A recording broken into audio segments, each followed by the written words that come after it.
to this special lunchtime lecture, which is a conversation with retiring President and Provost of UCL, Professor Michael Arthur. I'm Hazel Genn, Vice Provost International and Advancement and a former Dean of Laws. I've been at UCL since 1994 and have had the pleasure of serving under no less than 4 different provosts. I want to thank everyone for being here today. It's wonderful that so many people have tuned in to join the proceedings. I'm not sure exactly how many, but we're definitely in the hundreds. We've only got an hour, which isn't nearly long enough, but we're going to start with the conversation between myself and the Provost, and I'm hoping to leave some time for questions at the end from the audience. So anyone from the audience who wants to join in and ask a question, please go to Slido and enter the code that you can see on your screens in front of you. So to begin with, as I said, it's my great pleasure to talk to Professor Michael Arthur as he retires after 7 years as President and Provost of UCL. It's quite fitting that I should be given this honour, since I first met Michael as part of the panel that selected him for this post. And having worked with him in various roles throughout his tenure at UCL, I'm delighted to have the opportunity to reflect with him on his achievements, the challenges, the pleasures, and perhaps some of the less fun parts of his leadership of this great institution over the past 7 years. Steering a university these days is by no means straightforward, if it ever was, and we'll only have time for glimpses into both the calms and some of the wretched waters of his journey as Provost of UCL. And for anyone who doesn't know, these maritime references are because, as well as his many leadership accomplishments, Michael is also a keen and capable sailor. So I shall be making numerous references to navigation as we go through. Anyway, despite the time constraints this afternoon, I know that we're all looking forward to hearing Michael's frank reflection on his term as Provost. Michael's disciplinary background is medicine. He's a liver specialist who practiced and researched at the University of Southampton. The first clinical academic to be appointed President and Provost of UCL, Michael took up the post in 2013 after a very successful 9 years as Vice Chancellor at the University of Leeds. Over the past 7 years, under Michael's leadership, UCL has consolidated its position as a world-leading university. We've excelled in research and impact on public policy. We've enhanced the quality of the education that we provide for students. And we've taken seriously the challenge of improving equity and inclusion. The estate has significantly upgraded and expanded eastwards, and our finances are more secure. With Michael's active backing and engagement, we've just completed a philanthropic campaign that has supported outstanding research, provided valuable scholarships for students, and enabled a range of activities that wouldn't otherwise have been possible. This lunchtime conversation is an opportunity for Michael to take a moment to reflect on his tenure, to share with us his approach to leadership, some of the achievements he's most proud of, as well as his insights into some of the internal and external challenges that he's faced during his tenure and how he has weathered those particular storms. But before we get into the conversation, we've put together a short video highlights of Michael's tenure. It's only about a minute long, and Michael commented that that's simply not long enough to deal with the 7 years. But anyway, we're going to make an attempt. We're going to have a go. So as we go through, I hope that Michael will be able to tell us what some of the highlights are. So if you'd like to go ahead and play the video, please do enjoy watching, everyone.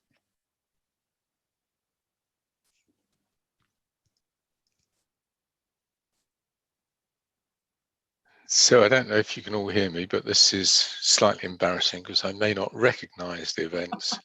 But first of all, turning up and the first picture of the portico, what else could we put up there? And this is obviously the student centre.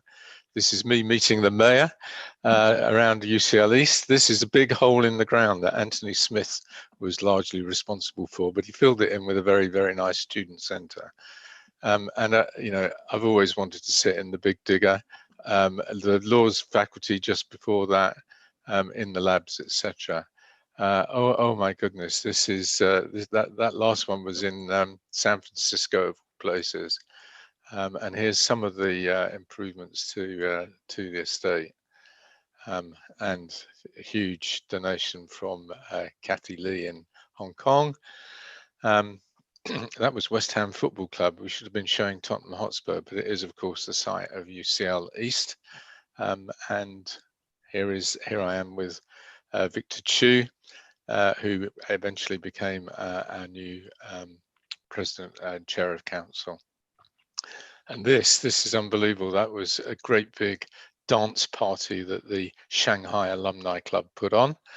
And I've got no memory of what that one was, but we were obviously finishing off a building or something. So I couldn't commentate very accurately because they all went too fast, but it was a wonderful collage. Thank you. That was a good test. I think you passed about 90% of that test. You can look at them later and see which ones you missed out, but you got pretty much 90% of them. So those are just a very few of the highlights, and it shows the range of things that you've done, the range of places that you've been to and on your various trips. It shows some of the changes that you've made to the estate and various things in the institution. We'll talk about some of those. So let's start at the beginning. You came to UCL in 2013 after, as I said, a very successful term at Leeds. Now, UCL is a very different sort of institution from Leeds. And I'd like to ask you, what were your initial ambitions when you came to UCL? And how would you characterize your approach to achieving those ambitions? Yeah, great questions. So, the very obvious one to start on is, UCL was doing incredibly well. It got itself into the top echelon of global universities, somewhere ranking, in the top 20, maybe even in the top 10 when I arrived.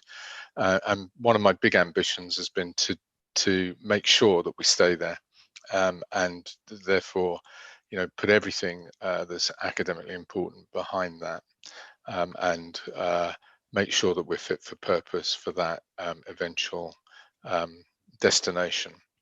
So that's an obvious one, and that relates, of course, to the research prowess. But I could spot two other things that I thought needed attention and became part of the ambition.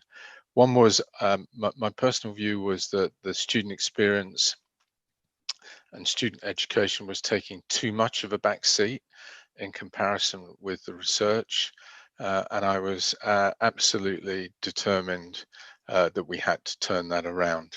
I do remember one funny moment, Hazel, when I was saying that we had to improve the national student survey scores, and an academic in the audience basically said, well, actually we don't believe very much in the national student survey in this institution, to which my retort was, that's interesting because I used to chair it, so you are going to take it more seriously now. So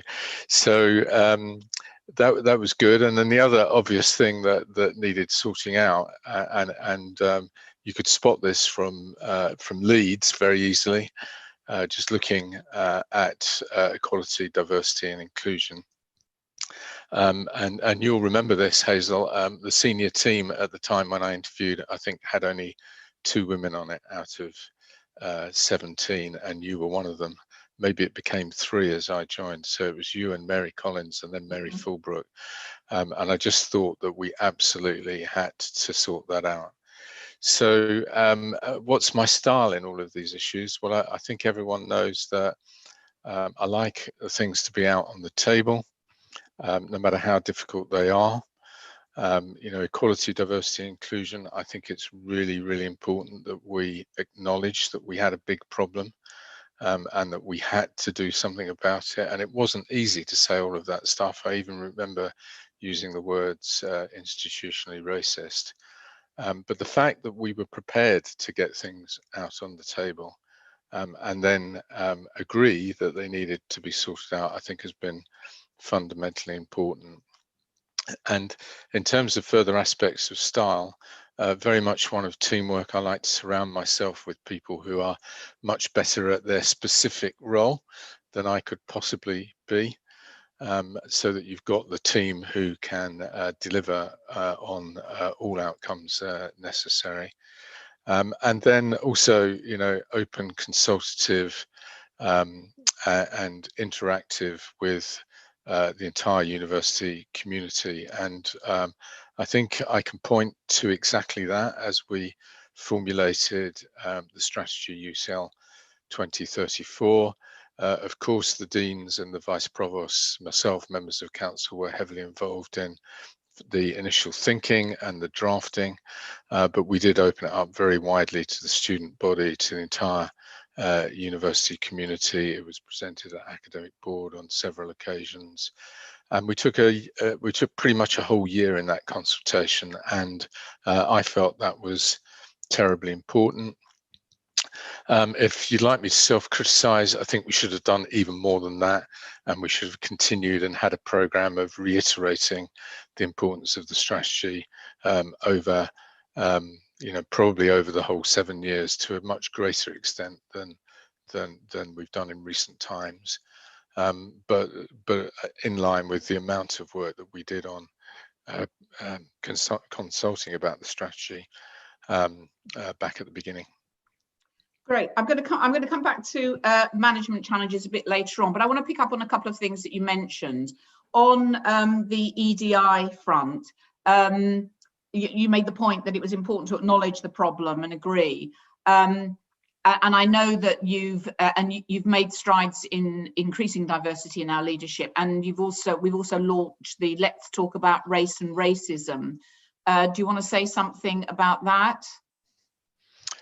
Well, just to underscore its absolute importance to an institution that aspires to be a global leader, and it's fundamentally important. Everybody should be given the opportunity to do their best work and to excel, irrespective of their race, their gender, their sexual orientation, and whether or not they're disabled. So let's create that opportunity for all, and we will reap the benefits, is absolutely what I believe. And my style a little bit around equality and diversity and inclusion issues has been to get people past the data.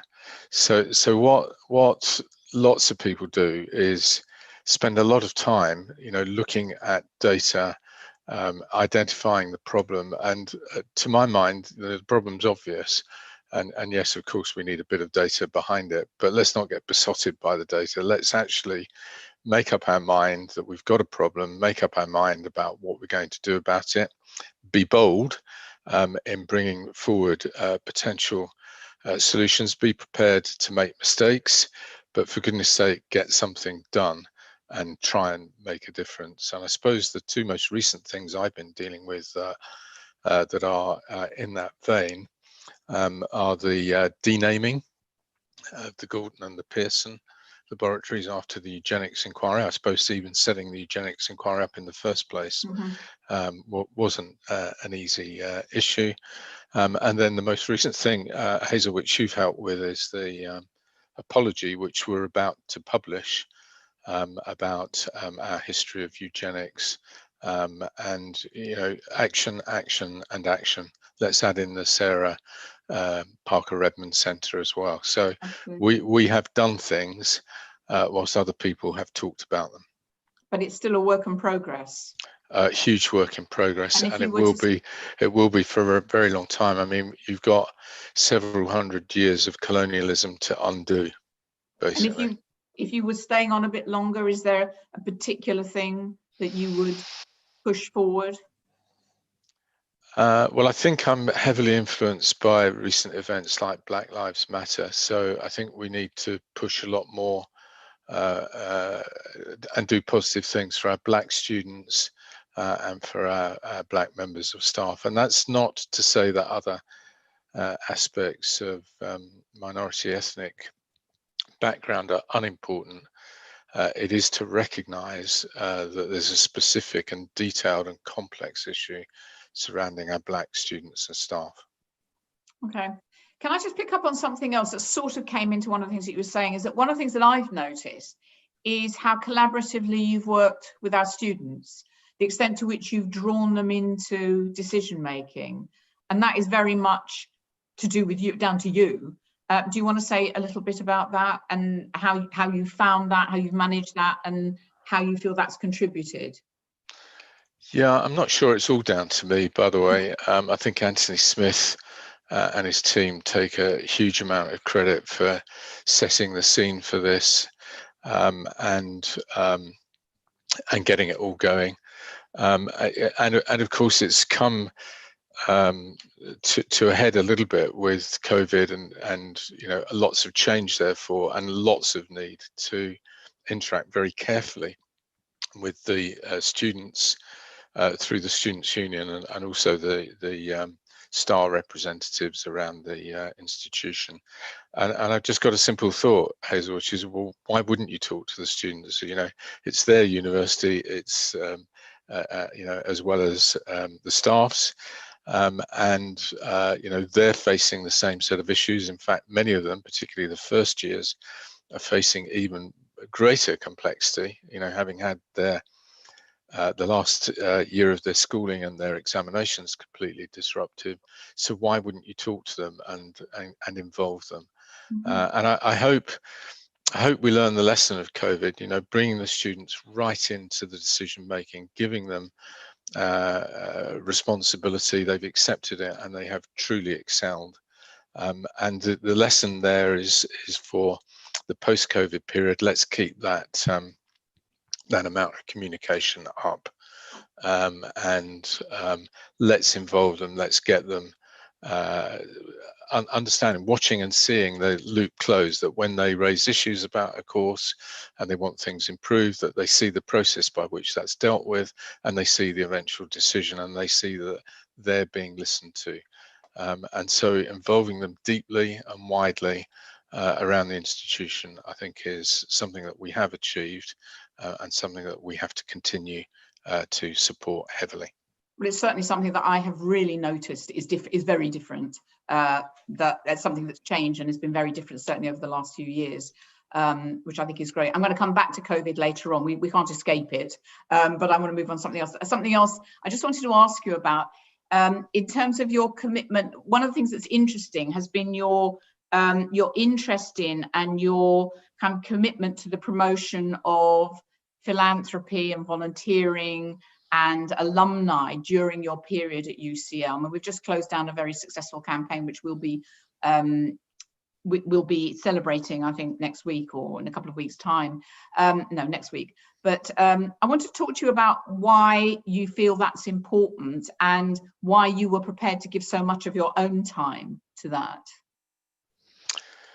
Yeah, well, I guess it started, Hazel, with me getting the job in Leeds, and a very good friend of mine was Eric Thomas, who wrote the Thomas Report about this issue, and we're very, very good friends and have been for years. And he turned up at my house and dumped a copy of the report on my desk and said, "Here, if you're going to be a Vice Chancellor, you better read this." So I had an early start into what the issues were and why it was important. And I've also had the privilege, of course, of working in America for some of my career and seeing just how well it works there. So I think it's about an opportunity to really engage the academic community, the university community, the alumni community, and anyone else that wants to join in owning a stake in the future of UCL, and whether that ownership relates to the fact you're an alumnus, whether you're helping us with volunteering, or whether you're giving us your hard-earned cash. It creates a sense of community, it creates a sense of momentum. And to do it well, you have to relate it very carefully to the institutional ambition, and the strategy. So it is one of those other opportunities to go back around all of that and to publicize it and to get people engaged in thinking about it. And of course, resource is always useful to have additional resource. And the way I have seen the fundraising that we've achieved is that it never ever replaces core funding. but it adds excellence to the core. And so throughout all that work, you're constantly adding bits of excellence to the institution, whether that's, you know, a scholarship program, whether it's a research project, or whether it's a capital contribution. You're adding to the pace at which you can move forward in academic terms. So it's really, really important to get that right. I felt it should be represented at the top level, so a vice provost, and of course we had the privilege and honour of having Laurie Houlihan come into that role, and she did a spectacular job, and the two of us worked really closely together on it. The other thing I would say is it's fun, you know, when you are meeting potential donors, they're usually very successful people. Most of them are very, very interesting. And it was fun to understand what it was they wanted to achieve with their philanthropy. So there's kind of an intellectual element to it. You need to be fairly fast on your feet, and you need to gently, slowly but surely nudge people in the direction of seeing what you can see about UCL and how they can contribute to it. So the most enjoyable part of my job, if I'm honest, I thought it was just wonderful. And, you know, we've obviously achieved well. But the key thing I think about that achievement is sets things up for the future. Yeah. This will be the norm for a very long time to come now in British higher education. And UCL is right at the forefront of it, just behind those two ancient places called Oxford and Cambridge. Yeah, I think we actually have become a beacon. The other thing that it's trained you to do is to give speeches when very jet lagged. All that traveling around, getting off a plane and giving. I've seen you do it. It's quite a skill.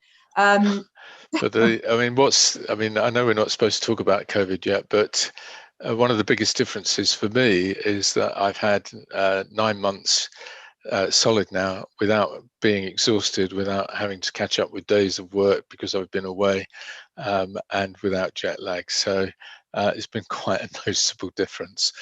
Sad but true. Okay, well, since we've been talking about money and we've been talking about great successes, let's move on to some things that maybe have been a little bit more challenging, because I think there have been plenty of challenges and some bumps in the road along the way over the last 7 years, both internal and external challenges. So, for example, finances. I know that when you first came to UCL, you were determined to get us onto a kind of firmer financial footing. And I think that stood us in very good stead during the current crisis. But I also know, as an ex-dean, this involves some tough decisions. And do you want to say something about your approach to that? Because I know there have been some difficult times on that. Yeah, sure. Hard decisions. I mean, to be accurate historically, I think UCL had already decided that it needed to sort its finances out long before I came. And the council of the university and the finance committee felt that you know, a good yardstick for being financially healthy was to be able to make, let's call it a surplus for the moment, but really it's an investment margin. So to make around about 5.5% per year to keep your cash in a good place, and therefore your ability to do things and to pay people's salaries at the end of the month. So keep the cash in a good place. Also have a little bit of money in reserve for a rainy day, which did eventually appear, didn't it, in the form of COVID, but also at the same time have money to invest in the infrastructure that's necessary to be world leading. And I don't just mean the buildings, I mean the buildings, the IT infrastructure, but also the academic initiatives that the community were desperately keen to develop when I arrived. I mean, I was literally inundated with people with ideas and space needs in the first few weeks that I was here. Now, As it turned out, in my application, I don't know if you remember this, Hazel, but I outlined the bottom line finances for the University of Leeds for each year that I'd been there in some detail. And I did that deliberately because I could sense the person that was going to get the job as the next president and provost had to understand how universities' finances work and how to make them work for the institution. So I made quite a play on my financial achievements in Leeds in my application. And then when I arrived, of course, everyone kind of knew that. And so it was relatively easy to get going on it. It's not popular because people want to spend that money in year, and they want to spend it themselves in their part of the university.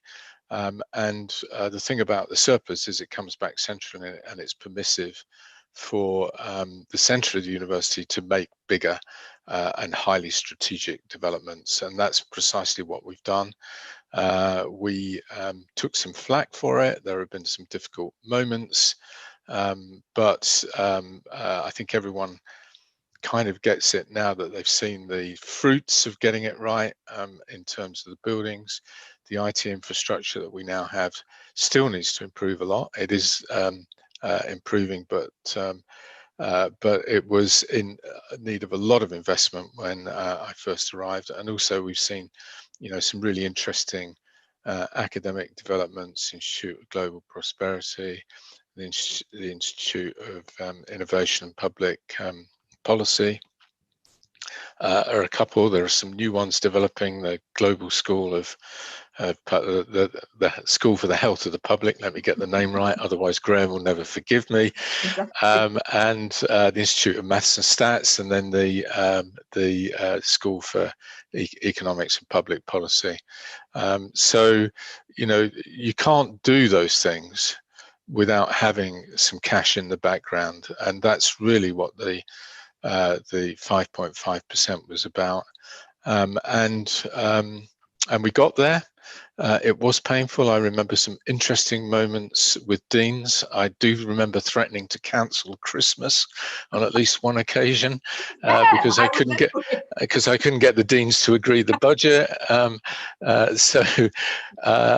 Having said that, the collegiality that the deans display at the time when we set budgets and contributions sometimes has to be cajoled out of them, but generally is really very, very good, and gives me the opportunity to thank the deans for those moments and for agreeing to get us all past them, because without that we would have been in a right old mess. So the deans have been tremendous in that, and we're very lucky to have a top-class finance team led by Phil.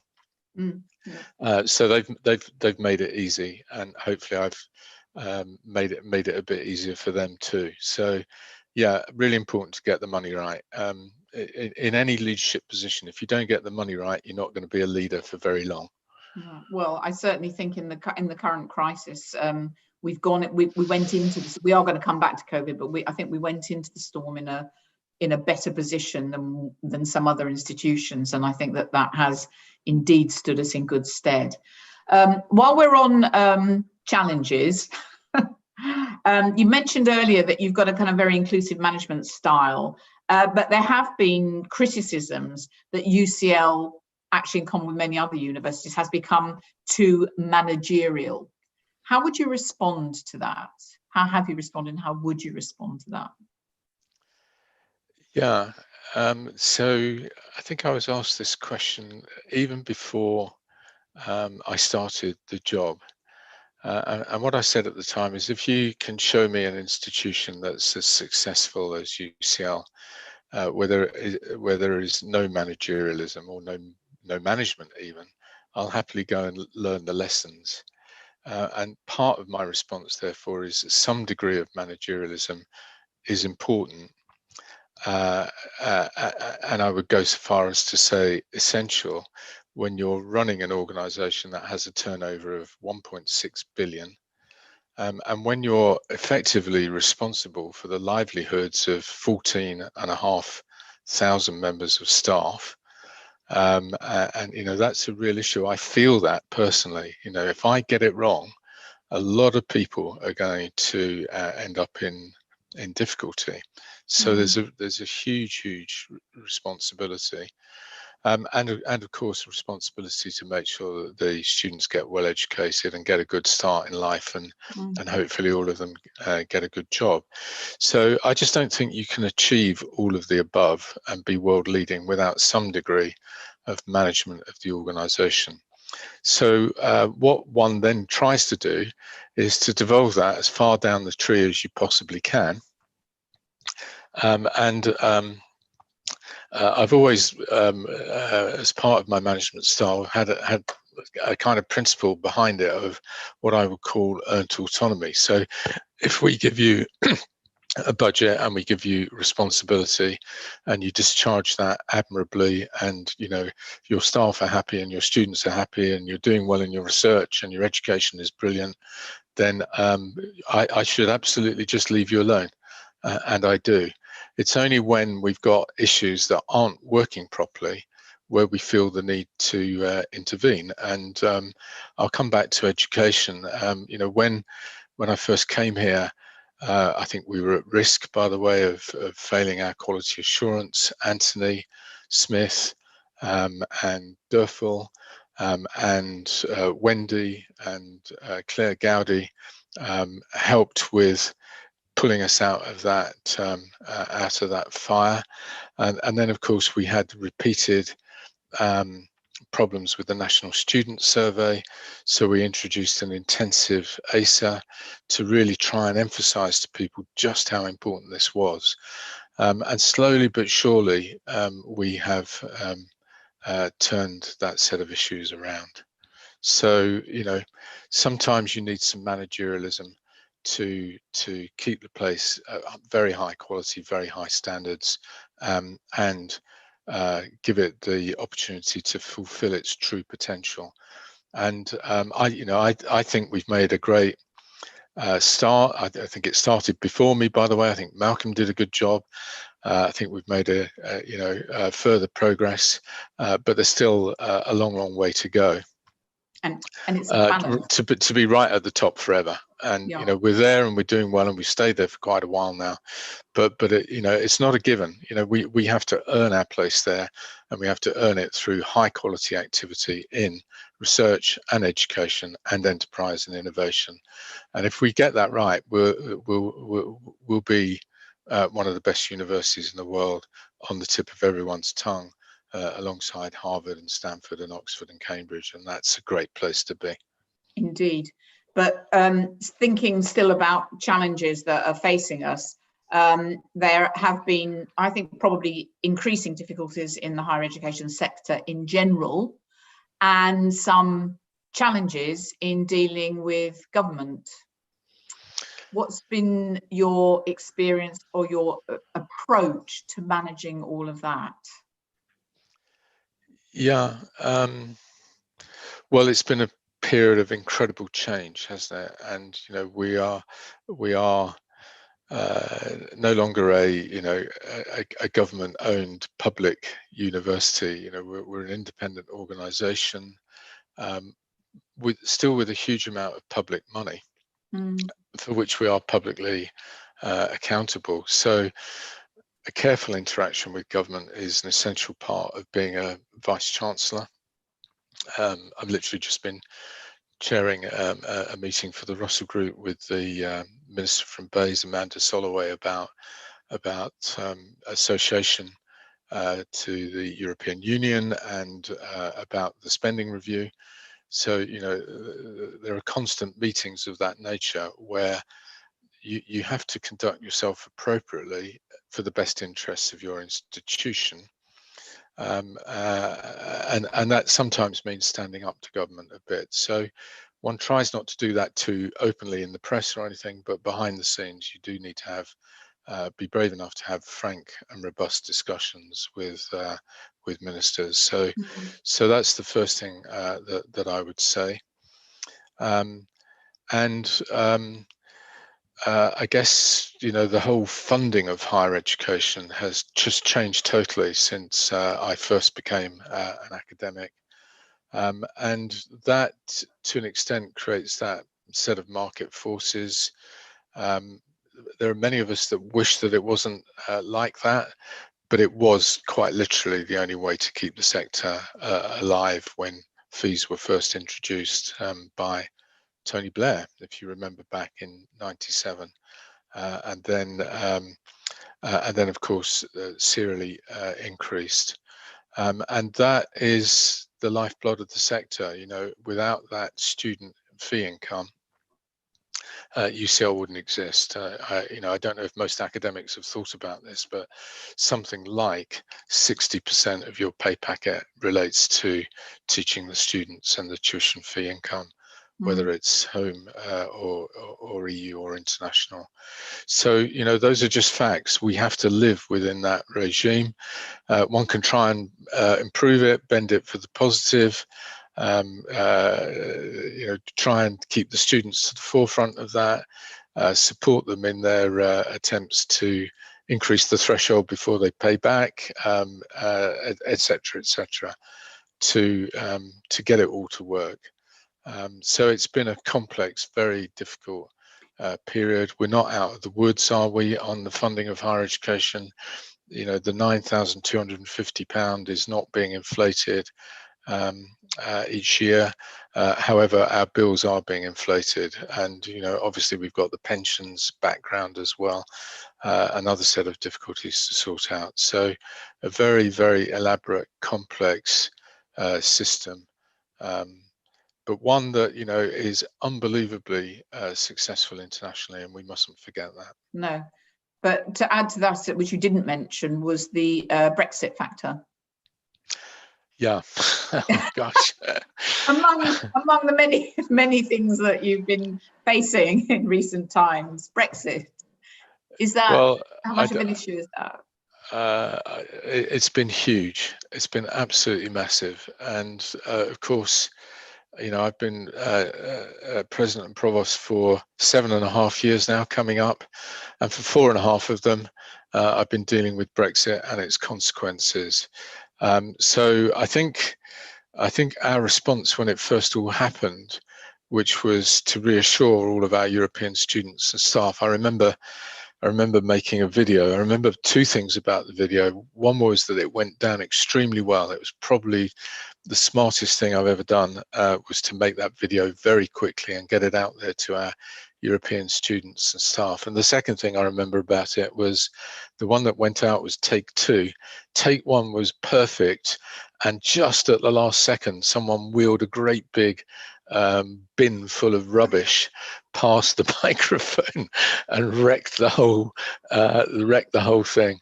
However, we managed to get it out in take two, and it went down well. And we've tried to stay in that vein ever since, making sure we're looking after the interests of students and staff, and then interacting with government about how best to see a future for universities in a different Europe.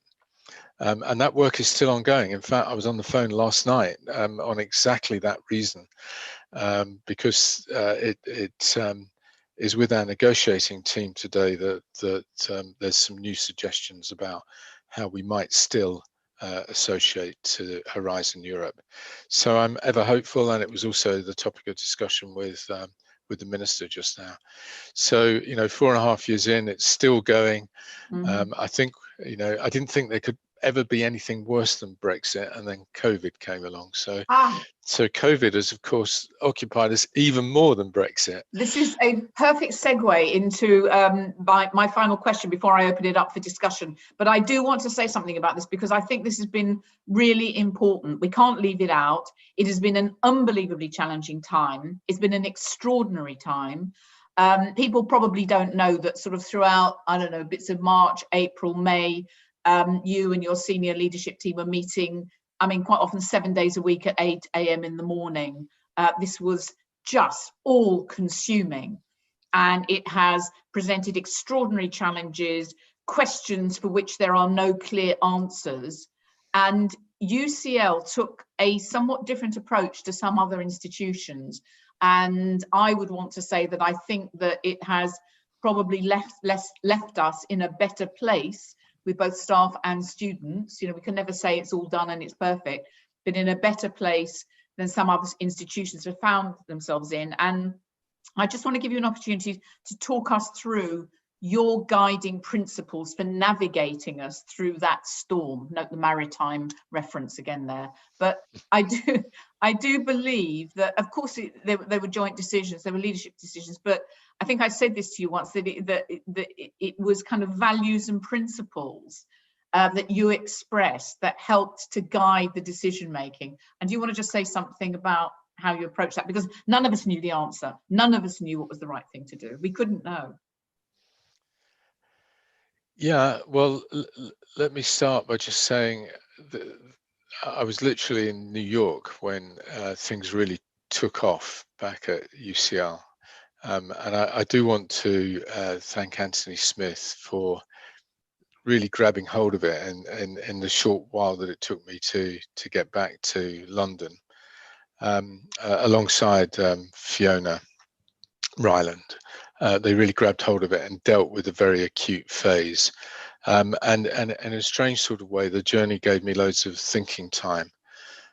So it became obvious to me that this was a huge crisis that was going to go on for a long time.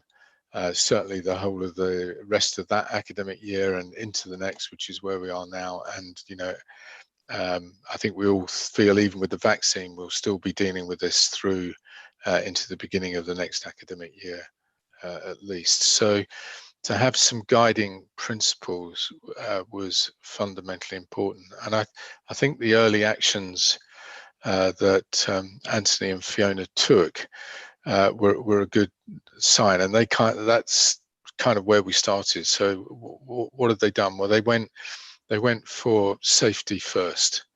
And I think basically closed the campus down before the government was even thinking about doing the same with the country, and that got everyone's attention, and it absolutely made people feel good that their safety was being considered in some detail. So safety first was a very, very key principle. And then we weren't quite sure what to call the next one, so we just called it something simple. I think we said humanity. By which I mean caring for the outcomes for our staff and students, and doing everything that we could to look after them and their needs as best we could, and you know, and in extremely difficult circumstances. And there were all sorts of groups of individuals that really ran into difficulty pretty immediately. PhD students who could no longer, for example, work in a bar because the whole of the retail industry and the food outlet industry was being shut down. So there were no casual jobs for people. So hardship was there, and it was immediate. So humanity at every turn. And then the final one really was students and student experience, that whatever we did, we had to get focused on our students, their needs, their education, and put them first, put research to one side if necessary, put other personal issues to one side, is what many people had to do in order to create something that worked for the students. For their exams was the first big problem, and then for their education in the start of this academic year.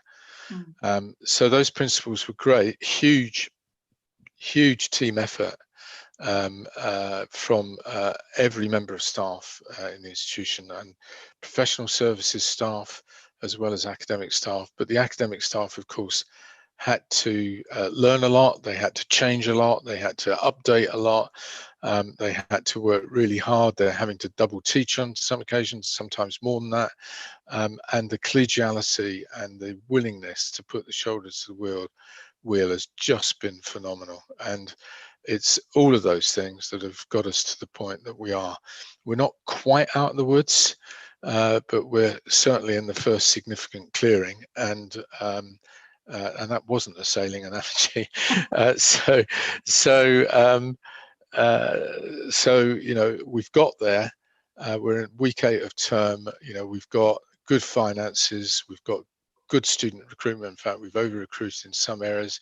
It's not perfect. We haven't got the sort of face-to-face stuff as perfect as we would like, the education, but we've done incredibly well. And the proudest moment of my life, maybe alongside one other at Leeds, which was a similar issue, was the letter that the students wrote to me and to the academic community, thanking us for the work, you know, that had been done, for the quality of the materials that have been put together for their online lessons, and for their understanding that all of that had been done at great personal cost to all of the individuals involved. And it literally, that letter brought a tear to my eye. And I've been ruthless with the letter ever since, by the way. Just about anyone that's had a copy of that letter, particularly those in the Office for Students and the DFE.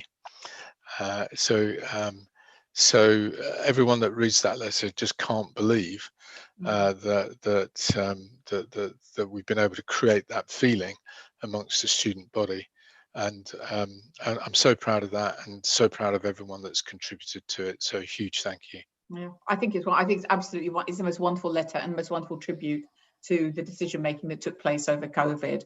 I can see that we're beginning to run out of time, and I can see that a number of people have asked some questions. So if you don't mind, I'm going to put to you some of the questions that have been raised. And one of them actually was one of the ones that I was going to ask you. So it's from an anonymous. What are your top 3 tips for your successor? Yeah, I better be careful here. I did a little attempt at this at council, so maybe I'll use the same sentiment. So first of all, be bold. You know, you're going to be steering a fantastic organization that will achieve. So believe in it and go for it and be bold. So that would be top tip number 1. Top tip number 2 is borrow more. And you might think that that's a bit weird when I've just been talking about, you know, how we have to be financially very careful, etc., etc. But we are relatively under borrowed compared to the rest of the Russell Group of institutions, and money has never been cheaper. So if you're not bold and you don't invest, you will lose ground. And so absolutely go for it, and I think the rewards will come back. And then they may take 10 or 20 years to come back, but come back they ultimately will. And then the final thing comes from a quote which Laurie Houlihan used to quote at me incessantly, which was, you know, along the lines of "Go together, go further." So join it up, get people behind you, get people owning this future, and go together in that direction. And UCL will be a brilliant place if you follow those tips. I nearly called them instructions. That would have been very bad. So there's another question here. With the benefit of hindsight, is there anything you wish you'd known when you started at UCL in 2013? Anything you didn't know that you wish you had known? I think you knew a lot, but because you'd worked hard, but were there things you hadn't known, we'd kept hidden from you? Yeah, well, in my deepest, darkest moments, I do say some silly things like, you know, if only I'd known it was going to be as bad as this, and this, I might never have come in the first place, which is a terrible thing to say. So let's put that to one side. Undoubtedly, the magnitude of some of the things I knew about was far greater than I expected. So, the desire for space was unending for the first 2 years. Everyone wanted more space for this, that, and the other. And yet the state of the estate's infrastructure, although a lot had been done, very much more needed to be done, and I mean a huge amount. To get the place into roughly the right shape for its total global, unstoppable future, we estimated needed about 2 billion of investment, which was way beyond what we could afford. So what you do see is the 1.2 billion as being at the limits of our affordability, but nevertheless a huge, massive program. And we did borrow some money to make that work from the European Investment Bank, fortunately in sterling, and fortunately closed out 60 days before the Brexit vote. So, and a very cheap loan. So, that 1.2 billion is making a difference, but there's a huge, long way to go yet.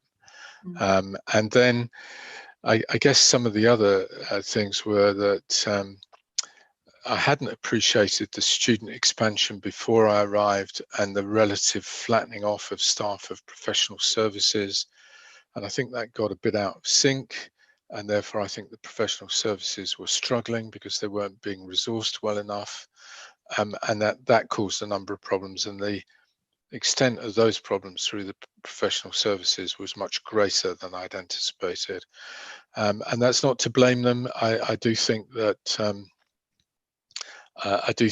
they had somewhat deliberately, as an efficiency gain, been given less resource relative to the size of the task than they really needed. So we've had to set about trying to correct all of that, and it's taken, well, we haven't finished that job. I mean, we've got some great new people who've come into the services, and we're making progress, but there's still a long way to go. Good. I've got another question here, which is, this may be the last question, but it's quite a good one. If you could, what one thing would you change about UCL that you can't or haven't been able to do during your time? Oh, I need about an hour's notice of a question like that. Yeah. One thing. Maybe you can say two. You can say two things if you want to. I'll let you. You stumped me. You stumped me, and I shouldn't be stumped for such an obvious question.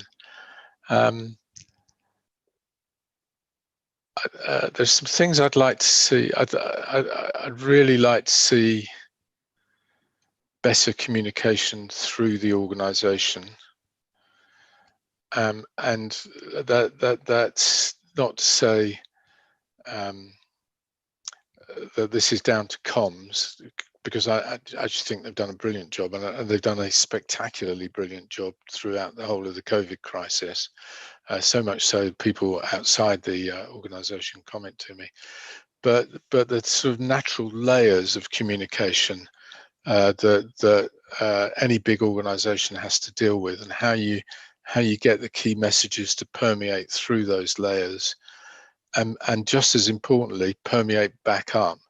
So so that a professor in a department, in a faculty, can say something, and if it's important enough, it will come all the way back up to me.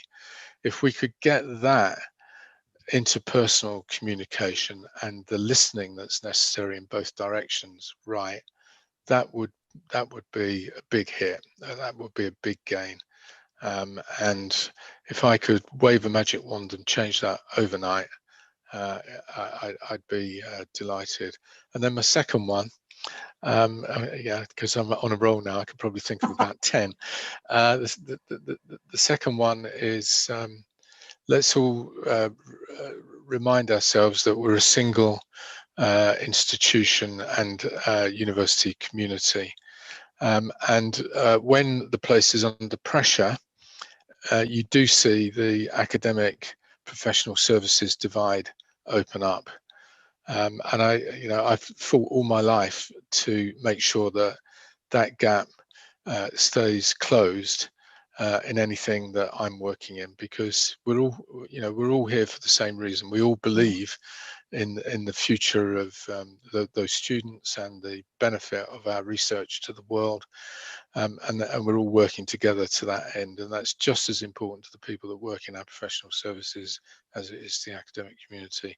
So my second magic wand moment would be that divide is just healed and we just get on with life, doing great stuff. And I think actually we do work very well. We do work well together, and I think that we've achieved a lot on that front. But that's a good point on which to nearly end. I think we are coming to the end, and I'm going to ask you one more question, and then I'm going to tie up. So, knowing what you know now, what would you say are the most important qualities that you think a provost needs to lead an institution like UCL? 1, 2, and 3: humility, humility, humility. You're not going to be successful unless you can interact with people, listen to them, support them, and be pleased and derive your own personal pleasure from all of that.